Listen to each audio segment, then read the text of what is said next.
Lawrence Bishnoi gang जो अब देश की सबसे खतरनाक और हाईटेक आपराधिक नेटवर्क बन चुका है, एक बार फिर सुर्खियों में है। इस बार पंजाब के मुक्तसर साहिब जिले में एक सनसनीखेज मुठभेड़ में इस गैंग का एक शूटर पुलिस के हत्थे चढ़ गया।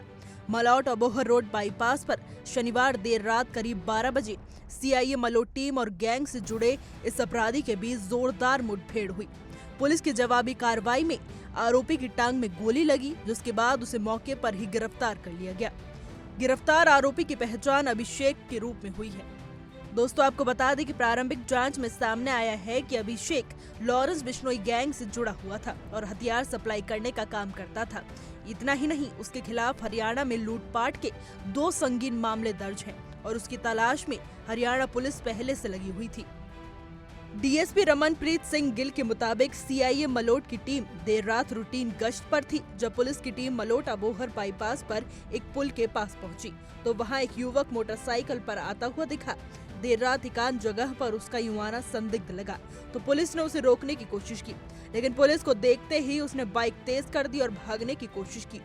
पुलिस के पीछा करने पर युवक ने फायरिंग शुरू कर दी। जवाब में पुलिस ने भी गोली चलाई, जिसमें उसकी टांग पर गोली लगी। घायल हालात में उसे तुरंत सिविल अस्पताल मलोट में भर्ती कराया गया। अब सवाल ये उठता है कि आखिर लॉरेंस बिश्नोई गैंग इतने व्यवस्थित और खतरनाक तरीके से देश भर में अपना नेटवर्क कैसे चला रहा है। दरअसल ये गैंग किसी कॉरपोरेट कंपनी की तरह ऑपरेट करता है। इसमें हर काम के लिए अलग टीमें होती हैं। कोई शूटर्स की भर्ती करता है, कोई रेकी करता है, कोई हथियार और वाहन सप्लाई करता है और कोई कानूनी मदद की टीम संभालता है।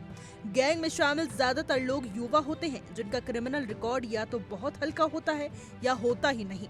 उन्हें सोशल मीडिया के जरिए प्रभावित कर गैंग में शामिल कर लिया जाता है। सिद्धू मूसेवाला की हत्या करने वाला शूटर भी पहली बार अपराध कर रहा था और वो नाबालिग था। यही लॉरेंस बिश्नोई गैंग की सबसे खतरनाक रणनीति है। अपराधियों को पहली बार में ही खून बहाने को कहा जाता है ताकि वो पुलिस की पकड़ में भी ना आए और गैंग के लिए वफादार बन जाए। सूत्रों के मुताबिक इस गैंग के पास देश भर में 2000 से भी ज्यादा एक्टिव शूटर्स हैं और उनकी कमान गोल्डी बराड़ जैसे गैंगस्टर के हाथ में होती है, जो विदेश में बैठकर एनक्रिप्टेड ऐप्स के जरिए पूरे नेटवर्क को ऑपरेट करता है। हर बड़े राज्य में एक स्थानीय गैंगस्टर को जिम्मेदारी सौंपी जाती है, जो वसूली, हत्या और अन्य संगीन वारदातों को अंजाम देता है। इतना ही नहीं, ये गैंग अब खालिस्तानी आतंकी संगठनों से भी हाथ मिला चुका है। यानी अब ये नेटवर्क सिर्फ संगठित अपराध तक सीमित नहीं रहा, बल्कि देश की आंतरिक सुरक्षा के लिए भी एक बड़ा खतरा बन चुका है। पंजाब की इस मुठभेड़ ने एक बार फिर यह साफ कर दिया है कि लॉरेंस बिश्नोई गैंग अब केवल जेल की 4 दीवारी में ही नहीं सिमटा, बल्कि पूरे देश में अपनी जड़ें फैला चुका है।